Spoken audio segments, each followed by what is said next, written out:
Okey, baik. So, macam mana kita nak jahit belahan untuk kurta bagi dia nampak cantik dan kemas. Okey.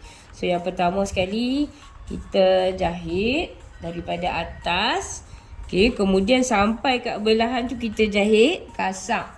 Dan satu lagi untuk newbie, nak memudahkan perempuan buat kerja. So, perempuan kena jahit sekeping lah. Supaya jahitan ni dia terbelah. Okey. Okey, baik. So, sekarang kita gosok dia. Ni. Okey. Kita gosok. Buka basi tu.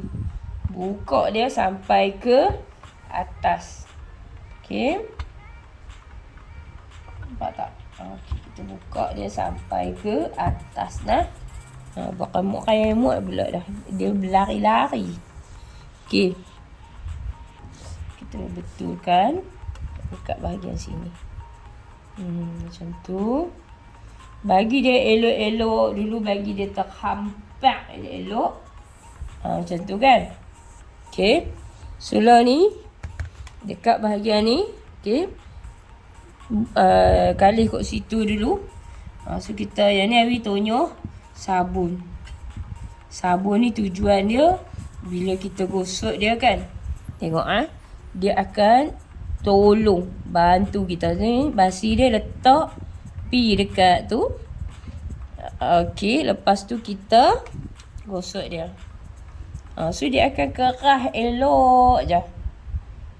Okey, dia akan keras.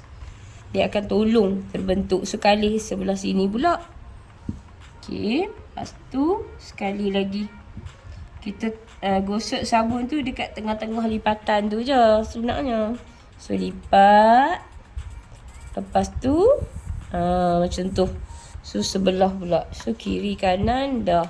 Dan sekejap lagi Abi akan pergi tunjuk macam mana cara nak jahit dia.